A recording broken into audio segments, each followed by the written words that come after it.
Magnifique! What a performance by the Philadelphia Eagles against the New York Giants at Metlife Stadium. 28-3. Complete control of the game. Saquon Barkley's revenge tour, revenge game, complete. The guy dominated the New York Football Giants. And listen, I've said this on past episodes.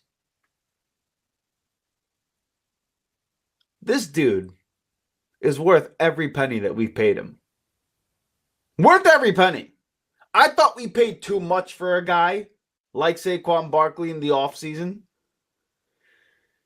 But he has single-handedly won us 3 football games this year with his domination. He alone today outgained the New York Giants total offense.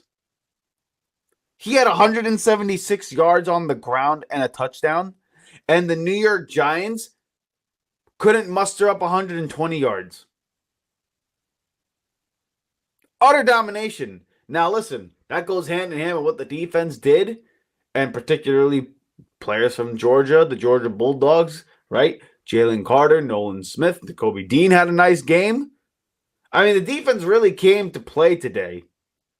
And honestly, it was right after Saquon Barkley's touchdown got put on the board. After he scored, it got the whole team hyped up, and they really started putting it on the New York Giants and saying, you know what? We're just a better football team, and we're going to let you know about it. And that's what they did. And listen, it's not a lack of effort by the Giants. I thought coming into this game, this was going to be a really close one, considering what we saw from the Eagles from the prior weeks against the Browns, against the Bucks. But today, they look like a totally different team. They really, really stepped on these guys' throats and shut them out. This is the second week in a row now that they've held an opposing offense to no touchdowns. Now, again, albeit against the Giants and the Browns, with this defense, the bar that was set so low over the past, year and a half, you gotta say that's excellent to see. It's what you want to see going forward, and you see it's adjustments made by the coaching staff. It's adjustments made by the players, how they're put in positions to go out there and make plays. And we're going to talk about this a little bit later on in the show, but is this a trend going forward for the Eagles, or is this just a blimp because it was against the Browns and the Giants? We'll talk about that in just a moment and a little bit more about how dominant Saquon Barkley was against the New York Giants. But before we do that, this is the Riding the Bench Eagles podcast. I am your host, Asif Badi, and like you, I am an Eagles fan who wants to see the Birds in the midnight green hoist the Lombardi Trophy at the end of the year. And I'm not part of the organization. I am not a pundit. I'm just a fan like you who offers my opinions on how this team can get to that point. And I want to hear the perspective of other fans in the comment section below on ways we can get to the next level and get to a Lombardi Trophy. But before we can do all that, we have to start building up games and building up trends here, right? And the only way we could do that is just by recording episodes and seeing all these things happen week to week and give our opinions on that. And create an open forum for all fans to give their thoughts and express their concerns, their comments, their happiness, their jubilance, whatever it is. And if you're somebody who's down with that message and who wants to be part of a community like that, shoot this video a thumbs up and hit the subscribe button below. It's going to really help us out, get to other Eagle fans out there as much as possible. So let's do this. Let's talk about the New York Giants and the Eagles. The offense versus the defense, okay? The Eagles offense versus the Giants defense, okay? So, once again, the first quarter woes continues to haunt this team. 0-0 ball game. Pretty ugly. Defenses really came out to play, if you want to look at it that way. Or you could just say the offenses were abysmal. I'd lean towards that side. And it wasn't until the second quarter, okay, that the Eagles were just like, listen, give the ball to 26. Just give it to 26 and see what happens, okay? We leaned on him, and he ended up breaking a run, getting us to the goal line. Scored the touchdown, first touchdown of the game. And once we did that, the whole team, you could tell, was just pumped up with energy. And once we saw that, we are like, okay, now we're going to put it on them. And then the dogs came out, no pun intended. Then you saw Nakobe Dean make flash plays blitzing the quarterback. You saw Jalen Carter dominating the interior line. You saw Nolan Smith make an appearance once again this week. Hell, you even saw Bryce Huff. Seems to be like he can only play at Metlife. He ended up putting a sack up on the board. And whatever adjustments have been made by the coaching staff, whether it's going down to a 5-man front, blitzing more, putting Bryce Huff in a 4-point stance, whatever the case may be, whatever Vic Fangio has done with this defense, it's looked like it's been working the past couple of weeks. Again, it's against the Browns and against the New York Giants, okay? Two teams that don't necessarily have the most high-powered offenses. But football is sometimes looked at as a game of chess, and you got pieces you got to move around on the board and put them in positions to be able to attack. And Vic Fangio, with this defensive players and this defensive group, past couple of weeks, has done a really good job at putting these guys in position to make plays. This is the best Nakobe Dean has looked as a pro. This is the best stretch of Nolan Smith's career thus far.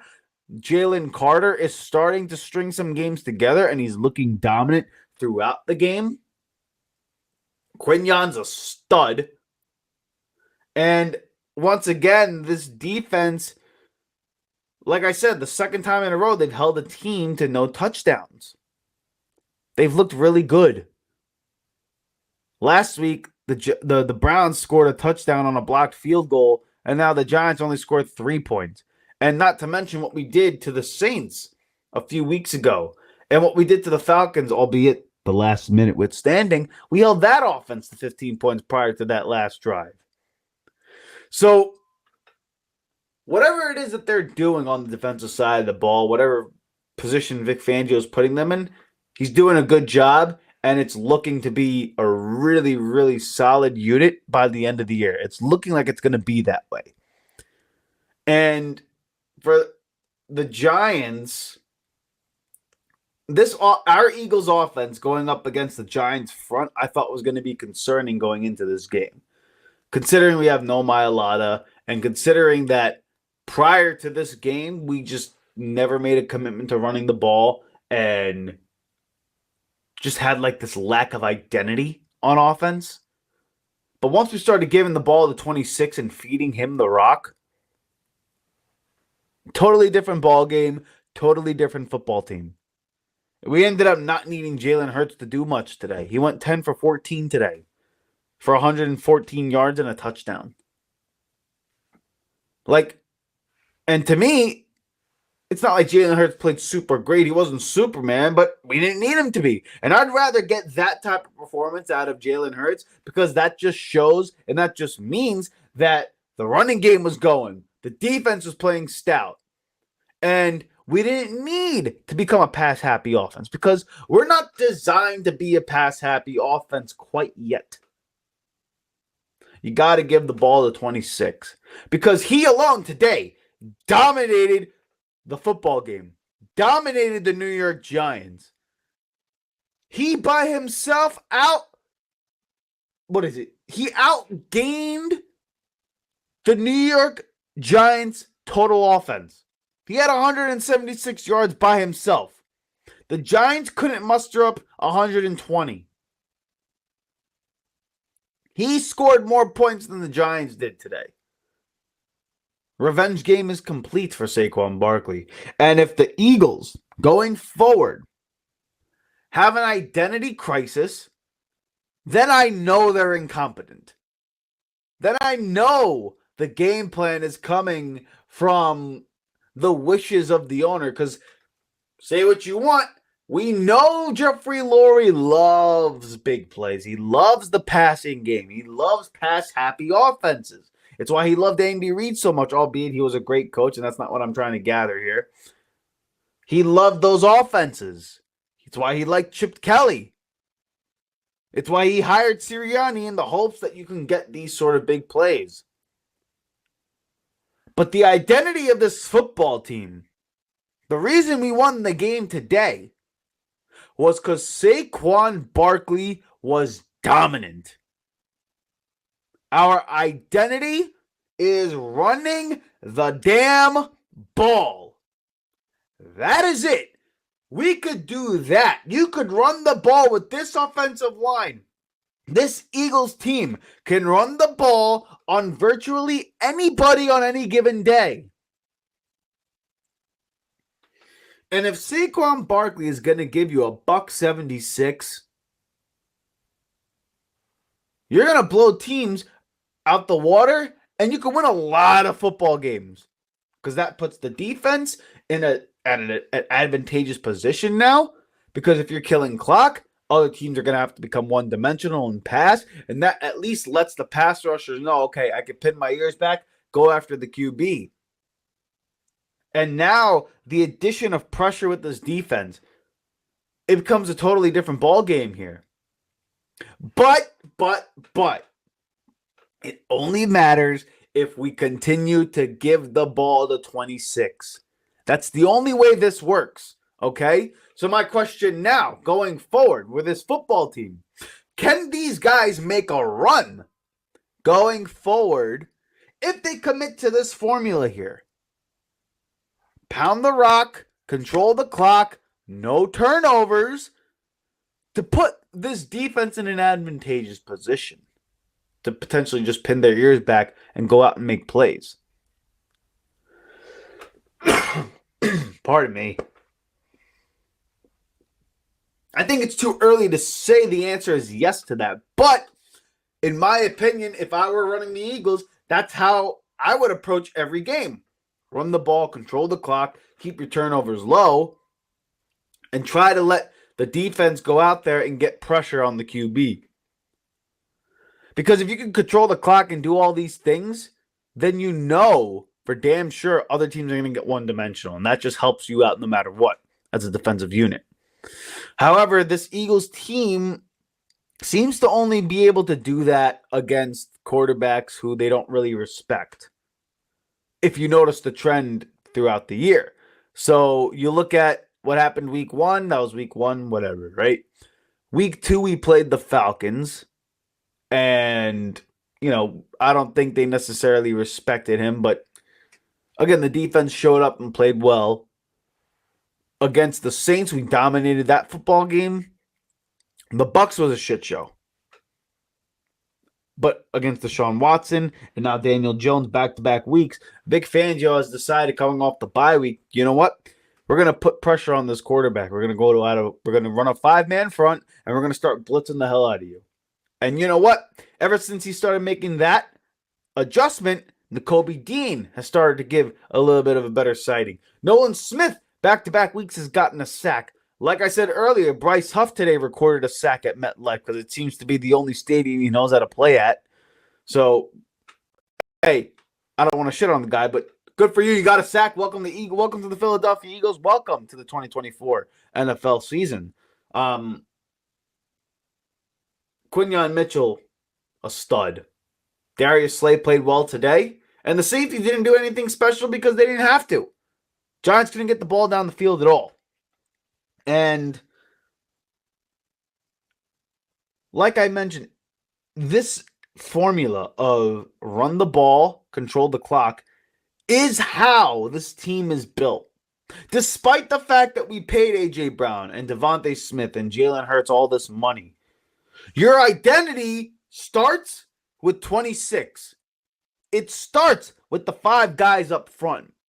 It starts with running the football.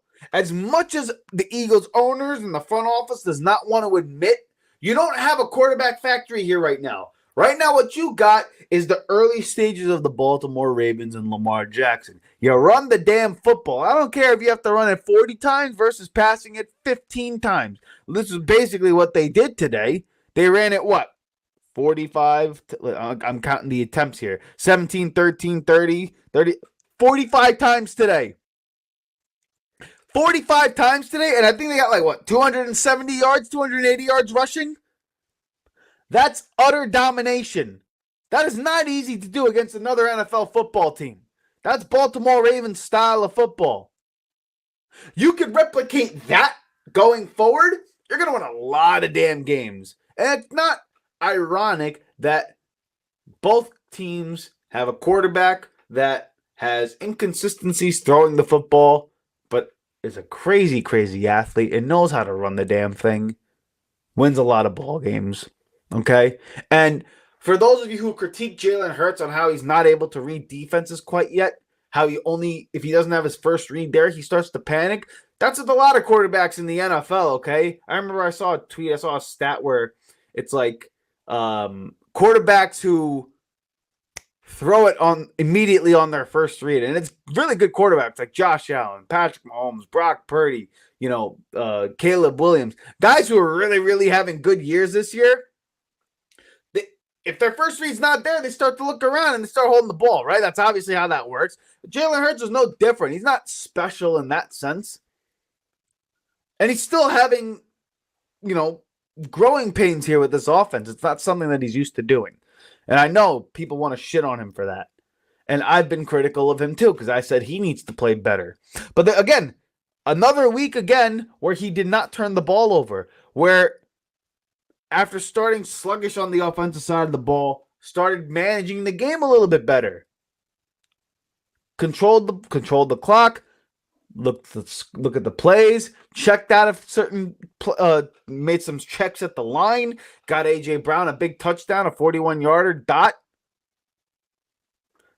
That's all I want from my quarterback, especially if I'm getting the running game like this and a defensive front and defensive backfield that's going to continue its play like this. Now, again, I'm prefacing all of this by saying it's against the Browns and against the New York Giants. We're about to find out what this team could do against a really high-powered offense in the Cincinnati Bengals, okay, with Joe Burrow back there.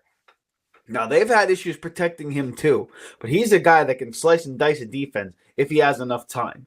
So, how do you offset that offense? It's what you did against the Giants today. Run the offense through 26, sprinkle in A.J. Brown and Devontae Smith, rely on your offensive line, and then you start blitzing and bringing pressure from these front guys on the defensive side of the ball. Because Quinyon Mitchell can cover, Darius Slay, even though he's a little long in the tooth, he could still cover. And if there's pressure there, Chauncey Gardner-Johnson becomes a better safety. Reed Blankenship becomes a better safety. So the formula is here. It's starting to, formulate itself now. Can the coaches just rely on this week after week after week and just accept it that that's what this team is? Because part of me believes that this organization and this coaching staff does not want to win games like this. They don't want to win it by running the ball 45 times and only getting 114 yards passing. They want to get their money's worth. They want to throw the ball all over the yard. They want to be able to get 300 yards in the air, 2 touchdowns, big plays, 100 yards receiving for each of their wide receivers. Like that, that's what they want. But it's not how this team is built. And once they learn to accept that, the better it's going to be for this rendition of the Eagles, and potentially, just maybe, it's the right approach and formula that you can use in the NFC to potentially go on a run. Because the NFC is in shambles. It's not like a very, very tough conference. You've already beaten the Packers. The Lions are a team that is gettable, although they looked really good. The Vikings, they're a team that can be had too. They're a young football team. The Dallas Cowboys are not the same. The Niners don't look the same. The Seahawks are not a team that you should necessarily fear in that sense.